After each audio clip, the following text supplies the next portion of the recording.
right, good evening, everyone. We'll go ahead and start our 6:30 Committee of the Whole meeting, and I'd like to invite Doug Vredeveld up from Vredeveld and Hafner to go over our annual city audit presentation. So the floor is yours. And actually, Doug, get that mic right in front. Oh. There we go, perfect. I'm live now? Okay. Yep. I said thank you. And I should, Doug, before you get started, city managers, how are the TVs? Do those need to be moved back? We moved those this morning. I just wanted to make sure you have clear vision. Spring's fault. Yeah. Isn't it always?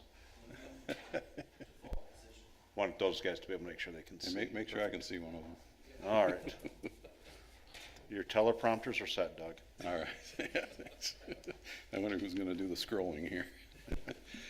All right, so this year is a bit of an unusual year due to some COVID money. There were several big things going on during the year. First of all was the COVID funding, received quite a bit of money from both the state and the county. This led to a federal funds single audit, it's called. So we expanded our procedures this year to test that money specifically, and did a lot more procedures to that. Received about $990,000 in total, which required the single audit. In addition to that, there was a new accounting standard implemented this year. It's called GASB 84 on fiduciary funds. So it kind of redefined fiduciary funds, and we have a new statement in here that I'll make sure we take a look at as we page through it. And it just required some different information than what had previously been required for some of these fiduciary activities. So on page 1 of the audit report of the book that's in front of you there, this is our independent auditor's report. Right at the bottom of the page is where we give our opinion on the financial statement, and that says our opinion presents fairly in all material respects the financial position of the city. So that's a good, clean opinion, and certainly what you want to have when you have an audit done. Now this is for an audit performed in accordance with generally accepted auditing standards.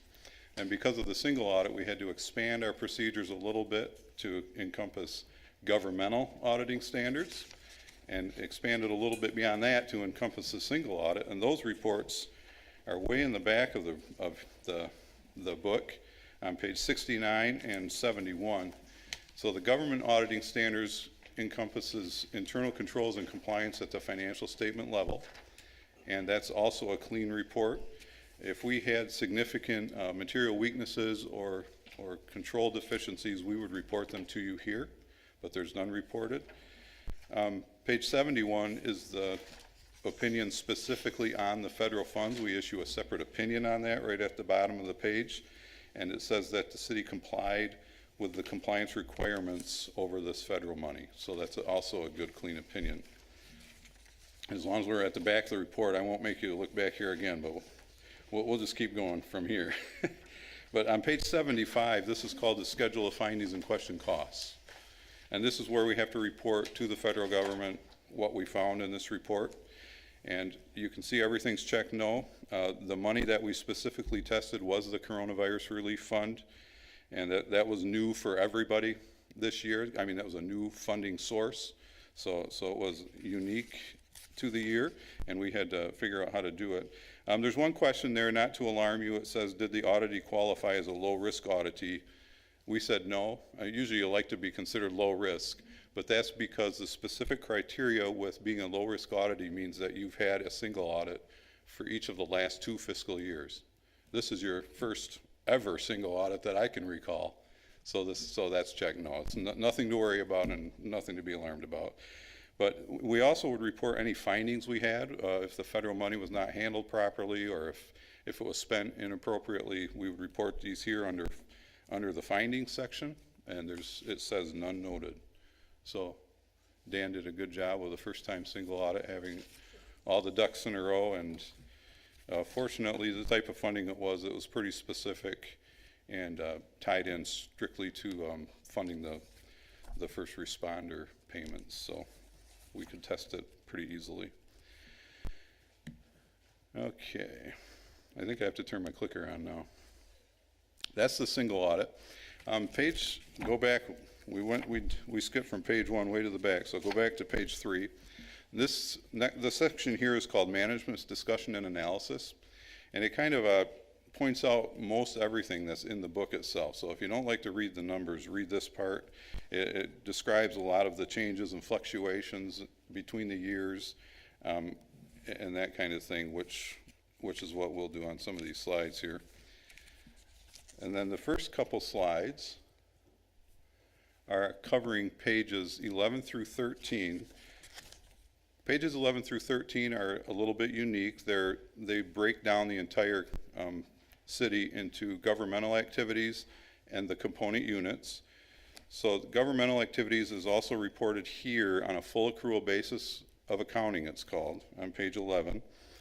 And what that does is incorporates all of the capital assets, all of the debt, the post-employment and pension obligations and that kind of thing. So it's all included here. And right down at the bottom of page 11, you can see the unrestricted net position is 27,000. It's a small number, but it's positive. Last year it was a negative 4.4 million. So you did very well this year in getting that number positive.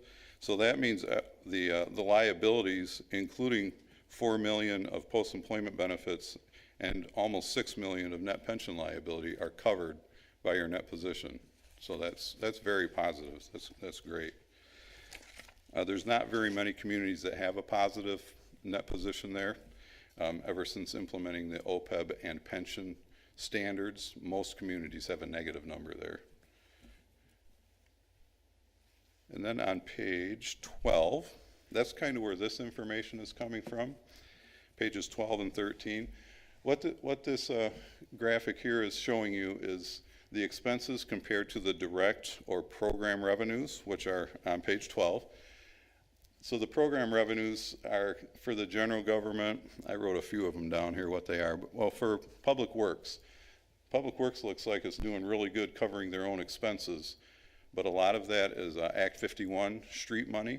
There's also building permits built into there, and the street capital outlay is taken off of the expenses. So it almost looks like it's even, but the expenses here get capitalized for the most part. So that's why it looks a little better than what it really is. Sorry. Is the Public Works Director here? But the difference here between the expenses and program revenues is what your income tax and property taxes are paying for.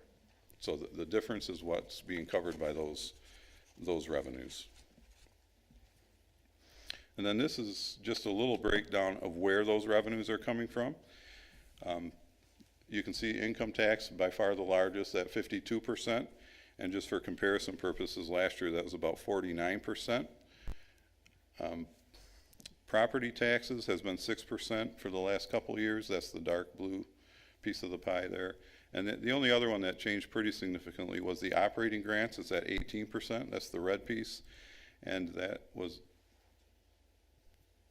14% last year. And that's up primarily that's where the COVID money or the coronavirus relief funds ended up, was in operating grants there.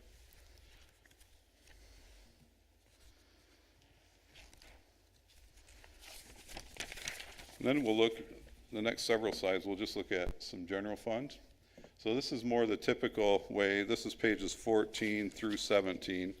The general fund is the operating one you typically pay attention to, and this is comparable to the normal reports you would see on a monthly or quarterly basis, however often you receive those. Now right at the bottom of page 14, you can see unassigned fund balance there is just over 8 million. So that's good, it's positive. I'll get more into that on a different slide. But the general fund expenses on page 16, that's what this graph is, or revenues. And you can see income taxes, what has bounced up and down and back up again this year.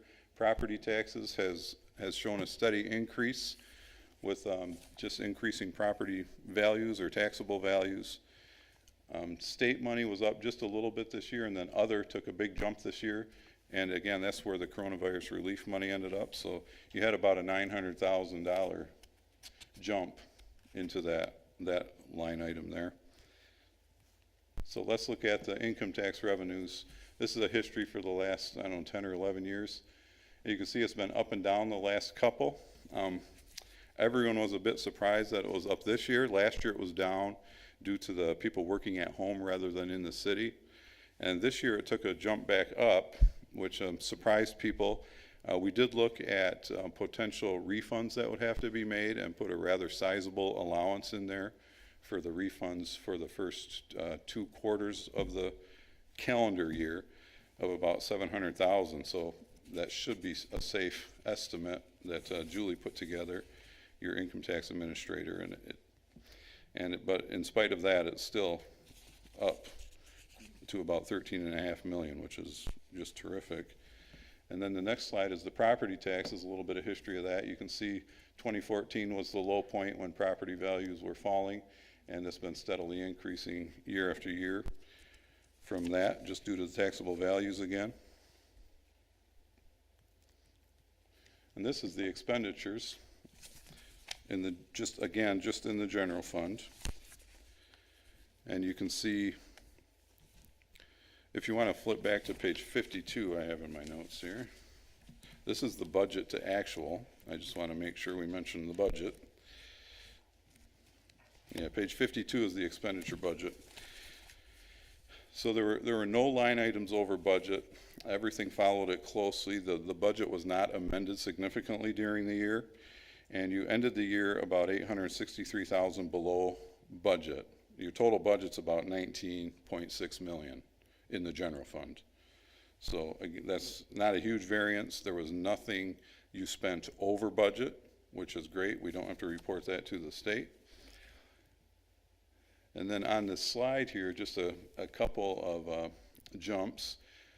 So you received the coronavirus money, and that was for public safety, hazard pay, and that kind of thing. So you can see the public safety blue line jumped up there. In addition, the police department replaced firearms and body armor, and that there's always capital items that go into there as well. And then in the other category there, the second one from the right, that one tends to jump up and down quite a bit. There was an additional 150,000 paid into the pension plan in both years, which goes into here, so that doesn't make it go up and down. But last year there was a pretty significant property purchase, which made that one jump up quite a bit. And then this year, transfers out, the far right-hand columns there, you can see that jumped up quite a bit. There was an additional 300,000 transferred to Walker Ice and Fitness to cover that fund, and there was 400,000 transferred to the capital fund to supplement some of the capital projects that were going on. So that's why that one is up from the previous year there.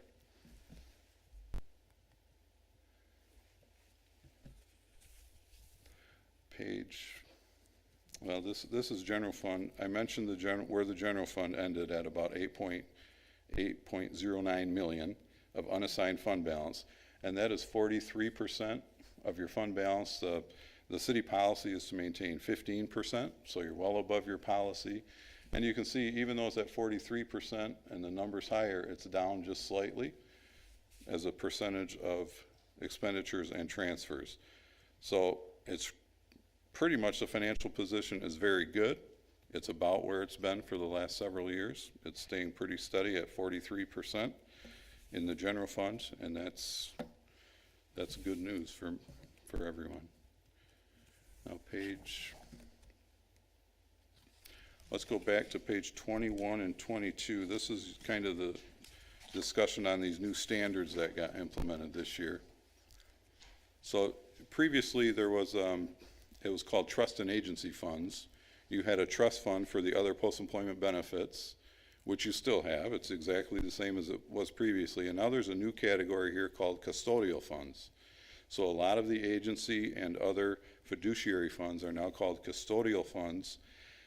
That standard did change the definition of custodial funds. So several of what used to be an agency fund is now buried, or set aside, I should say, that's a better word, in the general fund. So it's still identified, don't worry. I shouldn't say buried, that's bad. So that's identified now in the general fund. So we had to make that restatement into the general fund to recognize some of the money there. The biggest change is on the next page on 22. You can see custodial funds. Previously, there was no income statement type of a statement for that, but now there is. So this shows you all the property taxes collected and paid for other communities, or for the schools, for the county, for the community college, all the ins and outs for the city, but not the city's property taxes. They are not included in the custodial funds. So that's about 46.8 million collected and paid on behalf of other communities or other governmental agencies. That's a pretty big change. And there is a detail of the custodial funds as well. There's 3 or 4 of them in here actually. And that's back on page 59 and 60. So there's a district court custodial fund, there's the tax fund, which is the property taxes, and then there's just a generic trust and agency fund that accounts for those escrow deposits that have always been in there.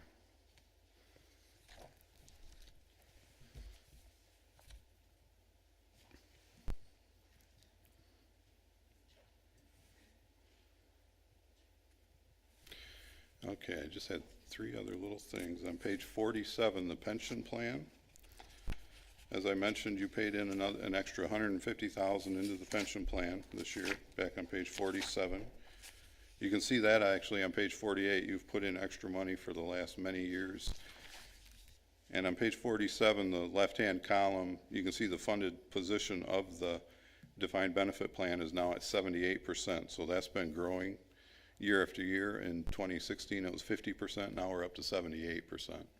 So that's doing well. The investment return has been good or positive for the last couple of years.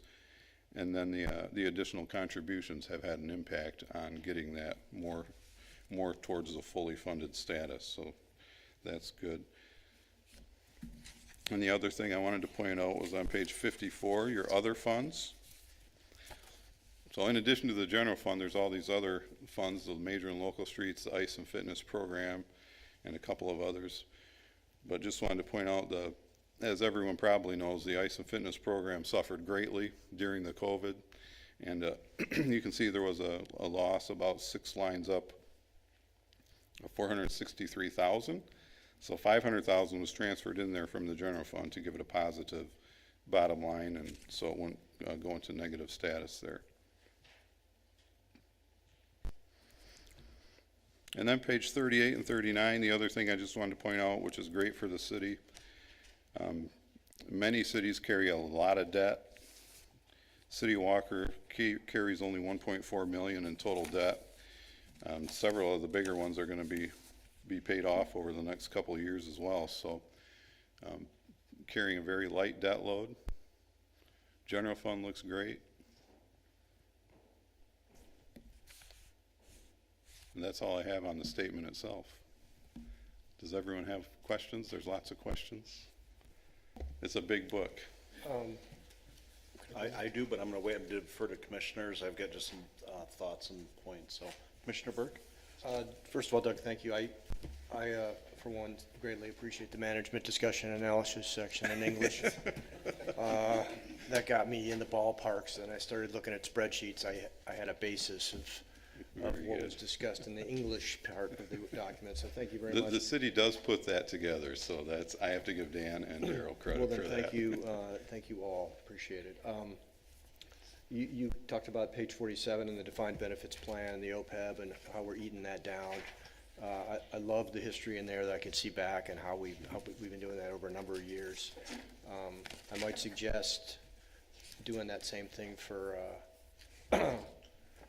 doing that same thing for net, what is it, net position? You had it for last year. This year we're $27,000 up. Last year we were $4 million down.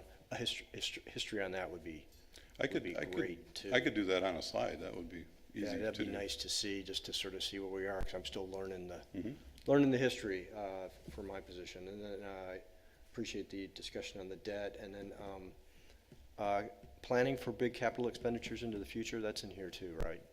Did you look at that for our setting money aside for some of the big rocks we need to buy in the years to come?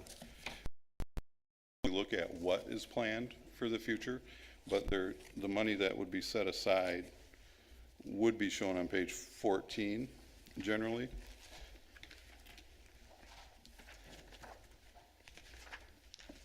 So there's money restricted, for example, for streets there of 2.1 million.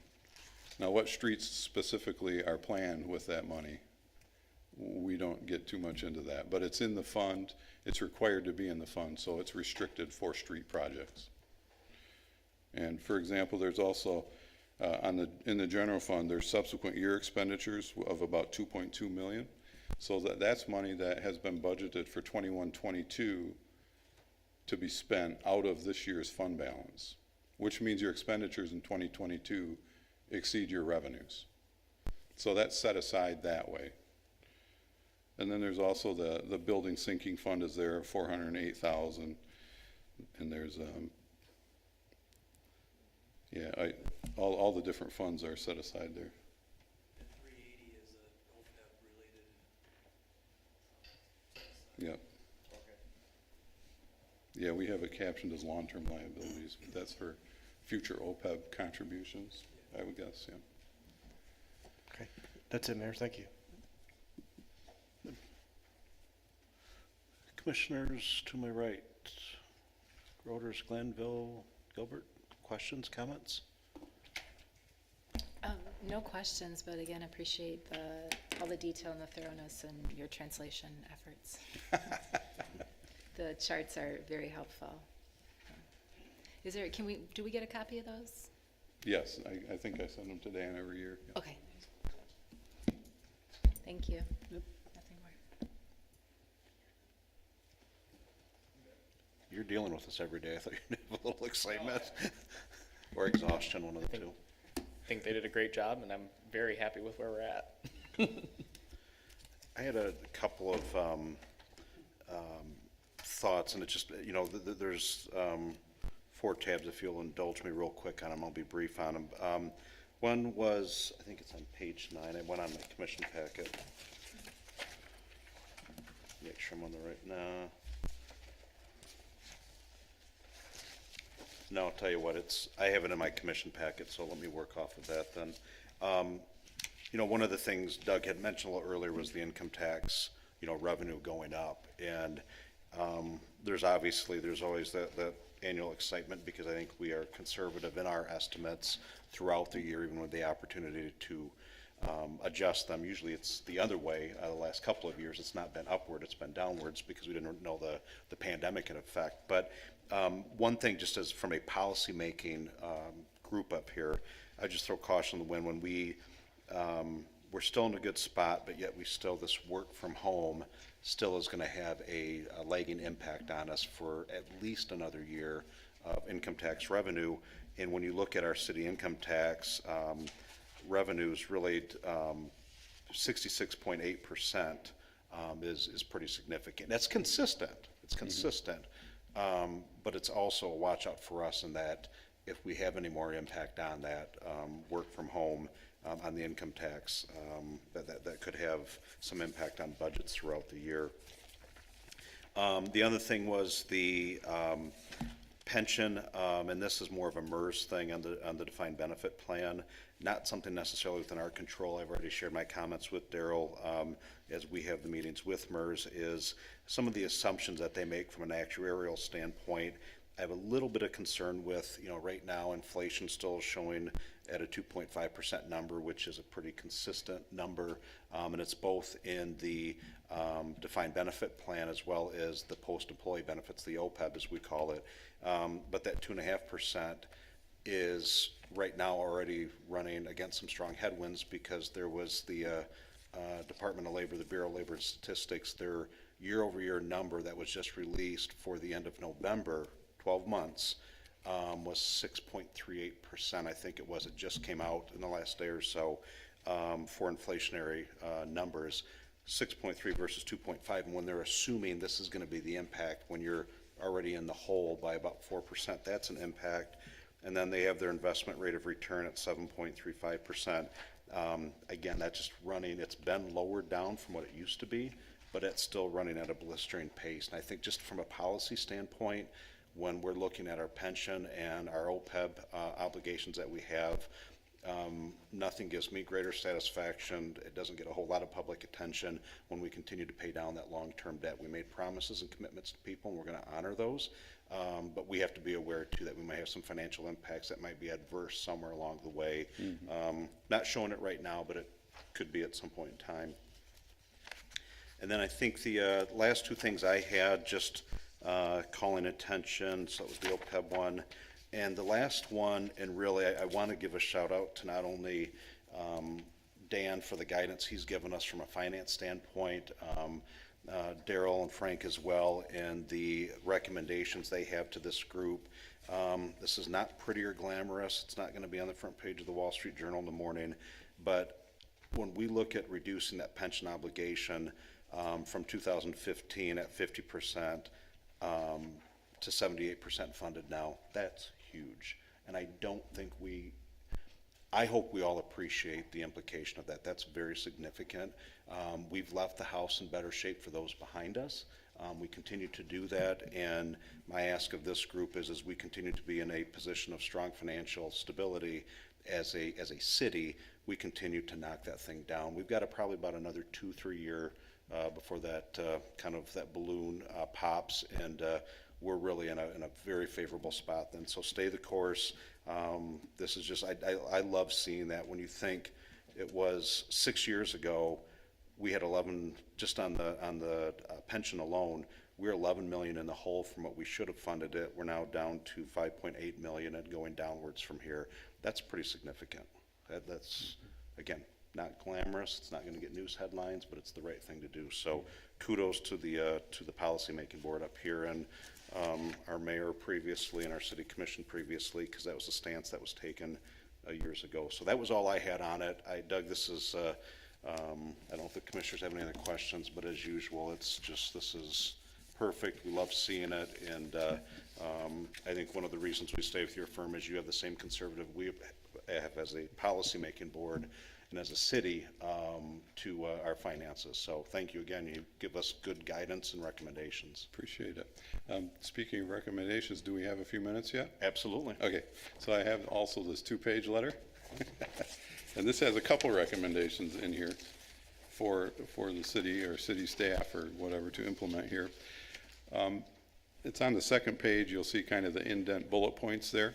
But the first of it involves the court bond cash account. It's required to be kept in a separate account.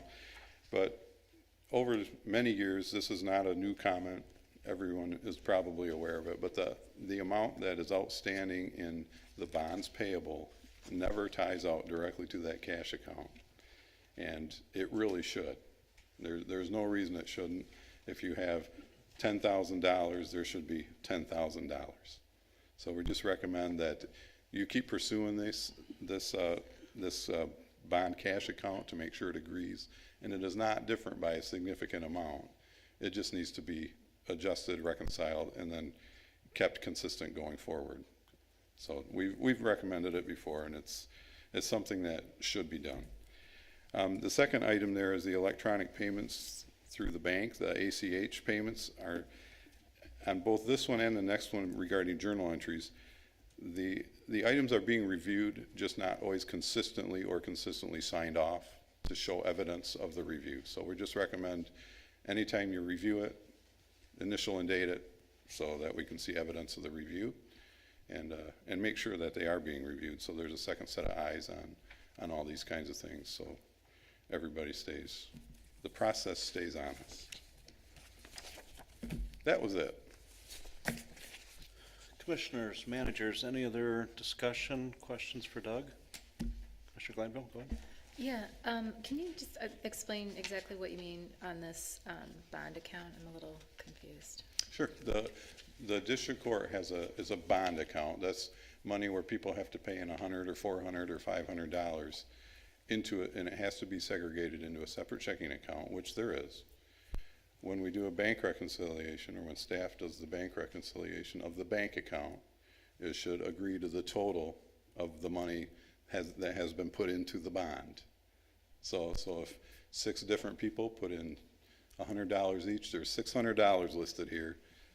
There's 500 in the account, why? So that's the question. The numbers are bigger than that, but that's the gist of why are these not the same?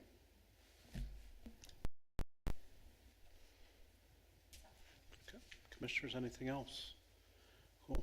Doug, do you happen to have an extra copy of that without notes in it down there?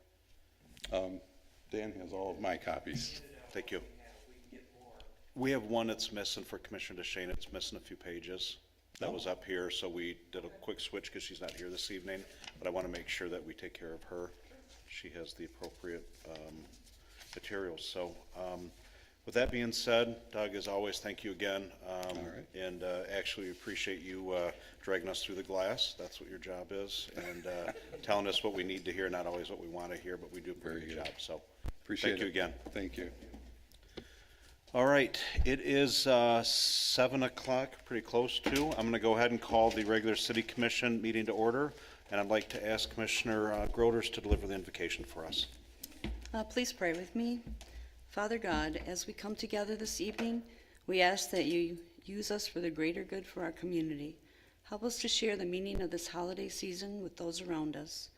We are mindful of the many people who are hurting this season because of illness, loss of loved ones, and recent storms in our country.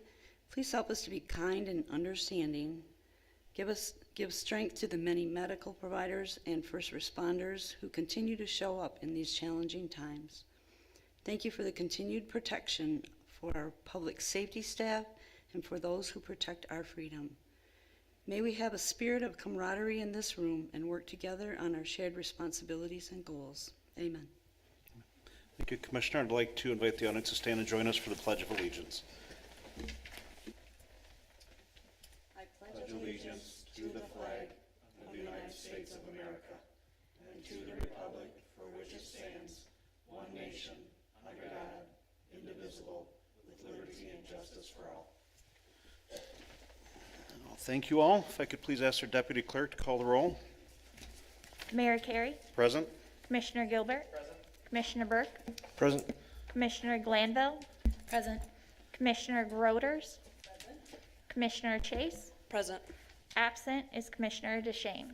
And I'd like to ask for a motion and support to approve Commissioner Deschaine's absence, please. I'll make the motion.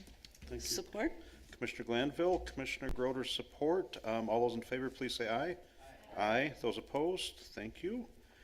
Next on the list is approval of the November 22nd, 2021 Commission meeting minutes. If there's no discussion on these, I'll entertain a motion for approval and support, please. I'll make a motion. Support. Commissioner Chase and Commissioner Gilbert, any other discussion on the minutes? Otherwise, all those in favor, please say aye. Aye. Those opposed? All right, minutes are approved. Next on the list is any public comment on agenda items this evening. Agenda items only that we have on here. Going once, going twice. All right, next on the list are reports from the city manager, our handbook review. We're in a much better position this year. We've had a number of looks at this and updates and everything, so I think we're in a good spot coming in tonight, so we'll let you take it. Yeah, Shannon's here in the audience if there's questions, but I know she's emailed out to you in advance, several weeks in advance, so if there's any questions or comments, and I would just ask if they're just kind of minor comments, grammatical type things, just kind of work directly with Shannon. If there's other comments that are more substantial, I should probably talk about them here. If not, I think we're in a good place. We're a little ahead of schedule. We're going to do this in January, so kudos to everybody for working on this. So it's here for your comment and discussion, and if it looks good to you, we will, I think, ready for approval tonight. If you have more changes, we can bring it back in January if anything more needs to be discussed. Commissioners, any discussion on the handbook? Any updates? If there are none, I have a question. yes, go ahead, Commissioner Glanville. Yeah, I was wondering, what is the Parks and Rec Committee is as an ad hoc committee? And I noticed, I was just curious, why is it ad hoc rather than advisory? It just seems like that would be a committee that would be longstanding or ongoing, not necessarily, I mean, I wasn't aware it had a temporary charge. I thought it was. Yeah, I don't think I have a problem with advisory. I think that's just a typo piece. For the managers, any concerns on your end? Yeah, Okay. if anything, that seems like it probably was just a product of the formation initially and Well, not and necessarily matching the charge as it is. And I think that last one's a great question, because the last one was an ad hoc committee when we were dealing with the park and that whole update, so I think if we could, Madam HR Director will adjust that appropriately. Perfect. Good catch. Good. Thanks, that's it. Okay. Any other questions, commissioners? Okay, with that change in there then, you have what you need. You can share an updated with that, and I believe then you'll need our annual signed acceptance letters back to you then. Okay, perfect. All right, we'll leave that in your hand. Cool, thank you. So with that change, we probably should take a motion on that, adopting that handbook, I think would be the process here. If there's no other discussions on that, entertain a motion. Yes, go ahead, Commissioner. Sorry, Mary, one more question. I noticed on the election committee that the clerk, and all the other committees, the committee submits, takes their own minutes and submits them to the clerk. In the elections committee, the clerk takes the minutes. And I just wanted to clarify, since it's like her committee and she's the head of it, is it appropriate for her to take the minutes, or should somebody else take the minutes? And it just seems like procedurally almost like a conflict of interest for her to take the minutes for her committee. And I don't mean her, to for me, I'm the not- head of that committee Right, to right. take the minutes for not a person in particular. but just It's not the only one, because when we have situations where the person, the designated note taker, can't be on a committee, that they actually take those, sometimes the chairs of those take those minutes as well. I know that's a statutory committee that has the city managers on it. Is there something in state law relating to that? Because doesn't that come down from that level regulating elections? I'm trying to remember, sorry. It's a good question. I don't know. If we're not comfortable proving it, let's move this to the January meeting and ask for, do you know? Shannon's got an idea. Okay. Clarification. Thank you. So the committee is required by state law, but who takes the minutes is not. Okay. So her taking the minutes or the clerk taking the minutes would be consistent with the other committees that are there, but you could designate someone else as well. Commissioners, or the city Well, manager? I can tell you, Dan and I both serve on there with Sarah, and I can tell you, or Jessica sometimes attends the meetings too, and when they take the minutes, because they know all the procedures more so than we do, and she prepares them there, and we adopt them, and we review them, obviously, at each of our election commission meetings. It works very well, so, the way it is, if it's compliant, which I'm assuming it is. Committee statutory, but the designated record keeper is not. Right. Okay. That seems legitimate then. Okay. Like I said, it just kind of caught my eye, so, Okay. thank you. All right, I'll go one more time around the horn. Any other questions? All right, so with the one change that we've discussed, and I just drew a mind blank on what the change was. Moving the Parks and Rec Committee to the Thank advisory you. section. Advisory, not ad hoc. Thank Yep. you. Been a long day. So we'll make that, with that one change, I'll entertain a motion for approval and support if there's no further discussion. Mayor, I'll motion to approve the new handbook for commissioners as revised, including the amendment to Parks and Rec. Thank you, Commissioner Burke. Do I have support? I'll support. Commissioner Chase. Any other discussion on the handbook review and revisions? Seeing none, we have a motion of Commissioner Burke, support from Commissioner Chase. All those in favor, please say aye. Aye. Those opposed? Thank you all. Good discussion. Appreciate your efforts too. Yep. A lot of stuff in there. Thanks. You're welcome. Next on the list are expenditures in the amount of $588,185.49. Are there any discussion on the bills? Otherwise, I'll entertain a motion for approval and support, please. Motion to approve? Thank you, Commissioner Gilbert. Support. Commissioner Glanville. Any other discussion? All those in favor, please say aye. Aye. Those opposed? All right, thank you.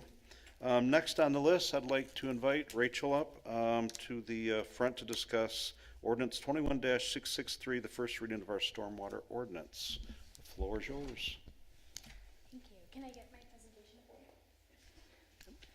So the Ordinance Committee has already had the benefit of this presentation. So my plan today was just to kind of go through it a little bit quickly, just to kind of give the broad overview of the stormwater ordinance and then allow time for questions. So stormwater, when it rains, it runs over surfaces, picks up urbanized areas. And so it gets regulated. And this starts up at the Clean Water Act, gets translated down to the state level, and becomes our municipal separate storm sewer phase 2 permit, or MS4 for short. And we are what's called a phase 2 permit that's just based on population and urbanized area. A larger urbanized area is a phase 1 permit, like Grand Rapids. So this is a great map of the Lower Grand region. All of those areas in turquoise also are MS4s and will also be falling under these new standards. And just the little spots orange are just schools are also regulated similarly. And so with this new permit, it was issued October 1st, 2021. And with that, there are new design standards for private developments that we will have to enforce through Planning Commission. And part of, kind of got ahead of myself. So part of this permit, we have to adopt a new stormwater ordinance, and this has the new regulations for private developments. And we have to have this adopted by February 1st. We baked in the 6-month leeway from the issuance of the permit October 1st in order to allow us time to have these meetings and get everything all tidied up before adoption. And that February 1st date will be when Planning Commission will switch over to using these design standards for new developments. If you want more information, all of these documents are also on our stormwater page on our website. And yeah, now to get into the stormwater ordinance, it's really a lot of the ordinance that we already have is going to remain in place. That's been very useful to us. We use it to take advantage of the repeal and replace to just update a few things, review the other sections with our city attorney. But the primary part of that ordinance that's changing is Article 8, Performance and Design Standards.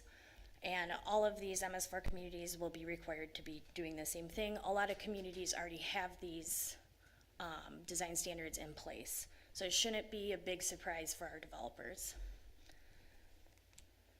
And so of the changes that are in that Article 8 for private development is water quality and channel protection. So this is just gonna change kind of how sites are developed.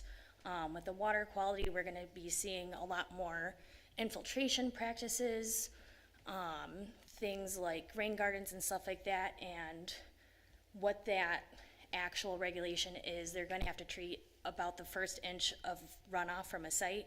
So basically, you know, if it hasn't rained in a while and you walk through a parking lot, you see a lot of junk on the ground. That first inch of rain, they kind of see that as the dirtiest. So they want to get that treated to reduce the amount of these pollutants in our waterways. And then the second is this channel protection. That's really just slowing the rate at which water leaves these sites in order to prevent stream bank erosion from that water speeding up. So then this comes up, the alternative approach. This looks like a really scary image here. Don't worry about it.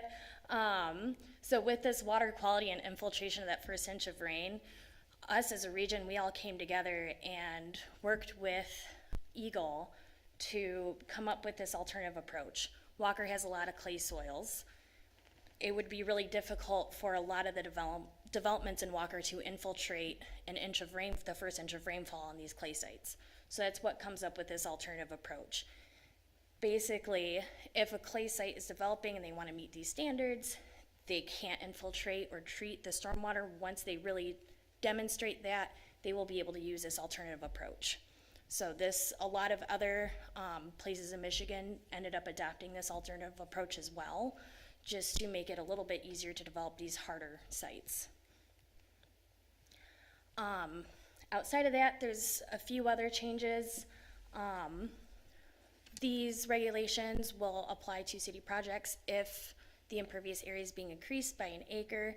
I don't see that really happening with a lot of our road projects. Sites that are contaminated, like along Turner Avenue, those won't have to be infiltrating storm. They have slightly easier standards because we don't want groundwater contamination to spread. And there will not be a variance procedure for the water quality or channel protection requirements. So that's saying, you know, the alternative approach, they can use that, but they can't just come in and not want to do the alternative approach either. And Eagle does not regulate flood protection, so we are maintaining the 100-year storm flood control design standard. That's been super beneficial in Walker. It has eliminated a lot of our localized flooding, and so sites will still have to come into compliance with that. And there's one other thing in here that I just wanted to touch on briefly. It's the mitigation and payment in lieu. So this is, we wanted to keep this in our toolbox. It's going to potentially be used in unique cases. This is if a large development comes in and they want to dedicate a portion of a site to meet all the stormwater design standards and then develop the rest with a little bit more relaxed standards. That's just something we want to keep in our toolbox. How that actually comes together can get pretty complicated, but I'm really hoping we'll see some examples of this in other communities. And, you know, we just didn't want to throw it out, but it would be totally up to the city of Walker of whether or not we would want to use this payment in lieu. And yeah, so the ordinance references a stormwater standards manual. This is kind of where we have all of the nitty-gritty details. You know, how much pollutants does a rain garden remove? How do you calculate whether or not a site is in compliance with these new standards? And so that's going to kind of be the easier thing to update as new technologies come in, as we get updated science, you know, and how these things work. And that was a big regional effort to put that together. And then we have gone through and made it a little bit more specific to the city of Walker. And that's it. These are just some examples of green infrastructure. So, because really these standards are going to be pushing for these things to be used more. So that was a lot. Questions? No, great job, Rachel. Commissioners, questions? I'm going to ask our chair of the ordinance committee to share any insight he has. I don't have questions. I appreciate you, Rachel, for giving the presentation again here. I think that this presents a lot of new challenges for development. Obviously, it's coming down to us, so not a lot we can do about it, but I think the variance system gave us a lot of flexibility to really consider the context of the site.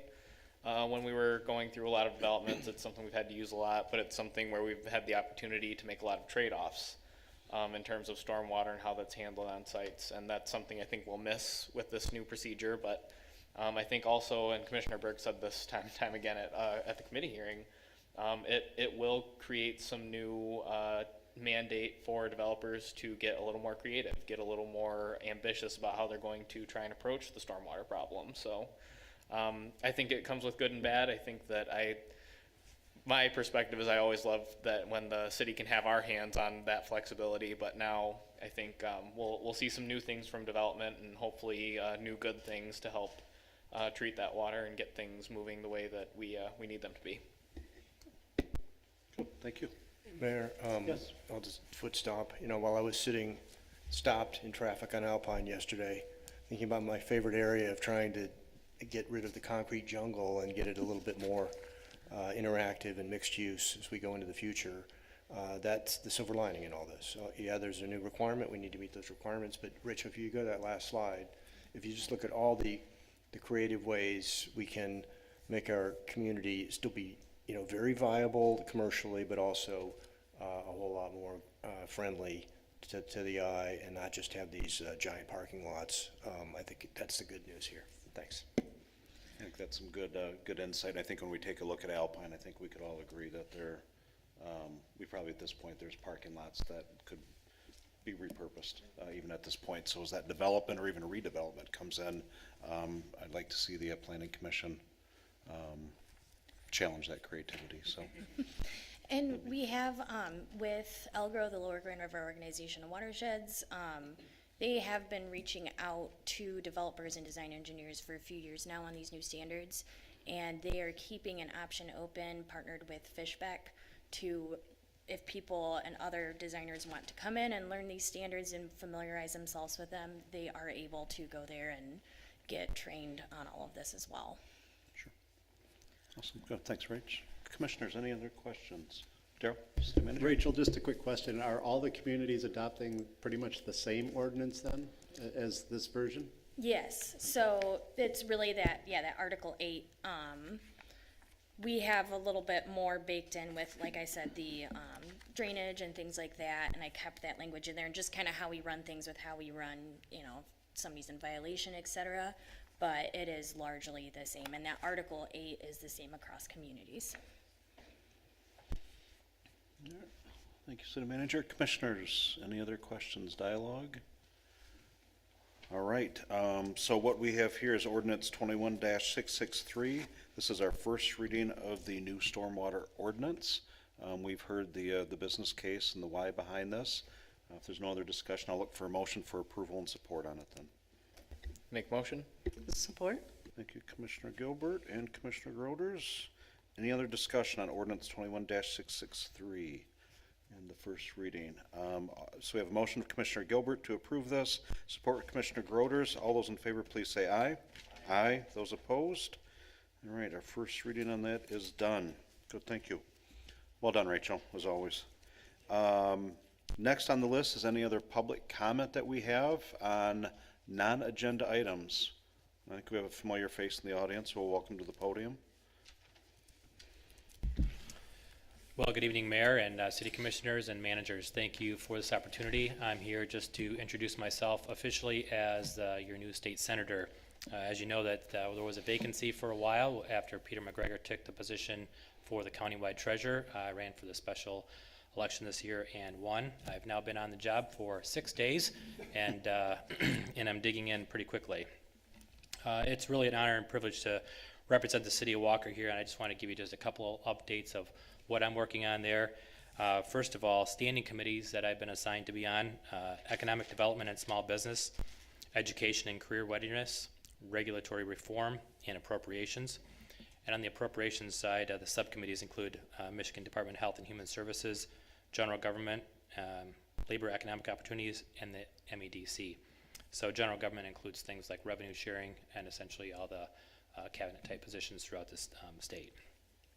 One of the things that probably most people are well aware of is that there is a huge amount of money sitting on the balance sheet right now at the state with COVID dollars. And one of my goals, and I know that the chairman and I have spoken, is to make sure that the product that comes out of the appropriation is one that has longevity, one that's going to be good for not just now, not just for operations or payroll, but for assets, for things that are going to have longevity, because let's face it, somebody's going to have to pay for these things, and it's going to have to last for our children and our grandchildren, because they're the ones that are going to be paying for it. So really being cognizant of the fact that these dollars are really hardworking taxpayer dollars, and that we have to stand behind making sure these things last for a long time. You probably saw that last week the Senate and the House passed appropriation for infrastructure.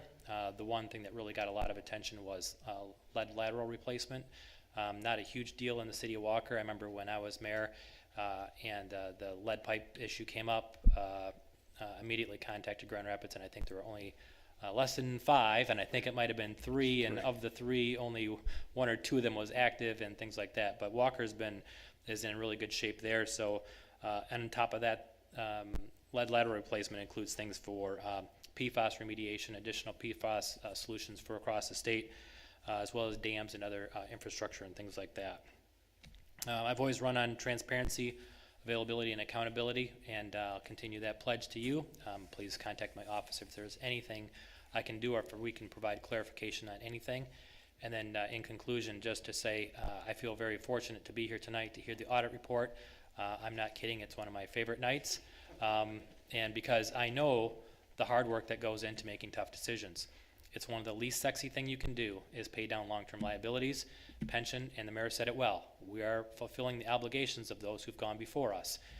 Paying those dollars down is not only important, but it sets the stage for Walker to be successful, not only now, but in the future, but also ensures good bond ratings and things like that. And I applaud you for that, and wish you the best as you continue down that pathway, and wish you only the best for the holiday. So with that, thank you so much. Thank you, Senator. Commissioners, any questions? We let them off the hook that easy? Congratulations. Now that you've offered, I definitely will be contacting your office. Well, thank you, Stevie. Thank you, Senator. All right, any other public comment on agenda items or non-agenda items? Going once, going twice. All right, we'll move on then. Commissioner, City Manager comments. I'll start with our City Manager down to the left.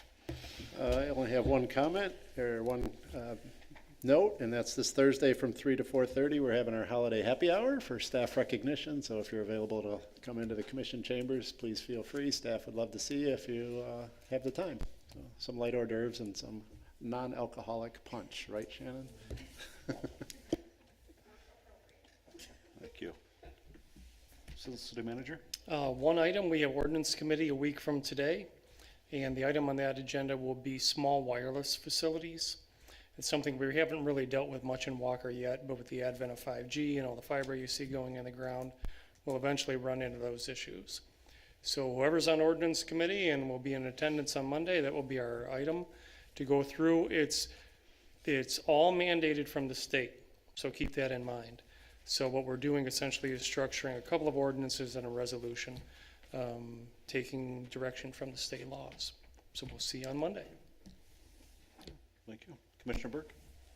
Regrettably, I won't be here Thursday, but I will be there next Monday for the Ordinance Committee, Frank. I spent Saturday and Sunday, like many folks, without power. I was very impressed by the responses I saw. I saw the chief. I saw one of the fire trucks near my house at West River and Park for hours on Saturday, making sure the area was kept safe while they, struggled to get crews all over the big parts of the state to respond. So I thought the fire department did a great job. I thought consumers did a great job with getting things back together safely and effectively. Did not help my football weekend, but sometimes you just got to hunker down, read a book. I had the honor of participating in Service Academy selection, the process for some of our state's elected officials this a couple weeks ago. And one thing I took away from it, as I do every year, I've done it 4 years in a row now, is the quality and just an extraordinarily impressive young people we have who are applying for these appointments. It always gives me great faith that our country is not as bad as sometimes we like to think. We have some great people going into the future, and it was a pleasure to be able to try and help them out into the future. Thanks, Mayor. And I think if one was watching the Army-Navy game, go Navy, on Saturday, that when you see that stadium full of all the cadets from both academies, it's a pretty special sight. Absolutely, absolutely. So awesome. Commissioner Chase? Reminder to vote on the wreaths. They've been posted to the Facebook page for community engagement. And then we had a productive personnel meeting right before this commission meeting. Good, thank you. Commissioner Groders?